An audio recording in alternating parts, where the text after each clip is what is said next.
All right, two words are causing confusion about where the U.S. economy is headed. Mild recession. Translation, companies might struggle and there might be job losses, but it won't be that bad. That's according to the brains at the Federal Reserve. But the White House disagrees and says not so fast. Recent economic indicators are not consistent with a recession or even a pre-recession. And you can just look at the data. 12.5 million jobs have been created since he took office. 12.5 million jobs. We've gained all the jobs lost during the pandemic and created 3 million more jobs. She's right. The labor market is strong, but earning money is just one side of the equation. Check out the rising prices on these goods, the stuff we all pay for in stores any and every day. This is what people feel when they're at the cash register. It's also what the Fed is fighting.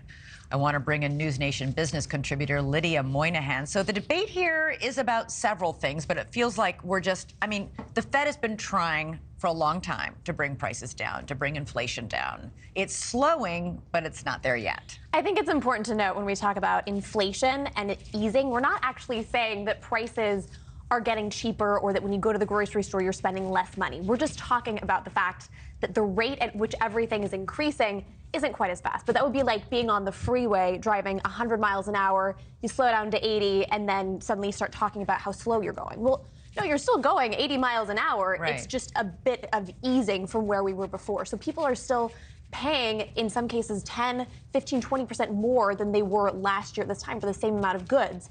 But we're looking at moving forward, they're not going to increase as much as they have been increasing. But people feel that every time they go to the grocery store or the gas pump, that they're paying more. And essentially that's decreasing people's wages because it diminishes their buying power. So if, in fact, this mild recession that we keep hearing about, the soft landing, another euphemism for it, if it happens, what does that mean for the job market, which has been extraordinarily strong until now?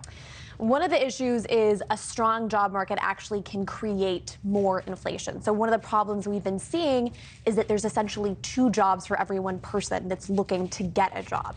So as a way of attracting those employees, employers keep hiking the wages, and that creates more inflationary pressures. One thing I think that's important to note, and it's interesting that we're talking about, the Fed is acknowledging this could happen. And I think it's important to note here that almost everyone is concerned about inflation. At this point, a recession still feels far enough away that maybe people aren't as worried about it. The unofficial definition of a recession is when your neighbor loses his job, whereas a depression is when you lose your job. So I think when people hear nobody's talking about inflation coming down, they like that, whereas a recession still feels kind of far away. It's hard to imagine what that would be like. Well, the market certainly responded very favorably today to the numbers that have come out this week, and the fact that inflation is slowing, if only a little, not as much as we would like. So, Lydia, good to have you here. Thanks so much. Thank you for watching. Go to newsnationnow.com to find NewsNation on your television provider. And don't forget to click the red subscribe button below to get more of NewsNation's fact-driven, unbiased coverage.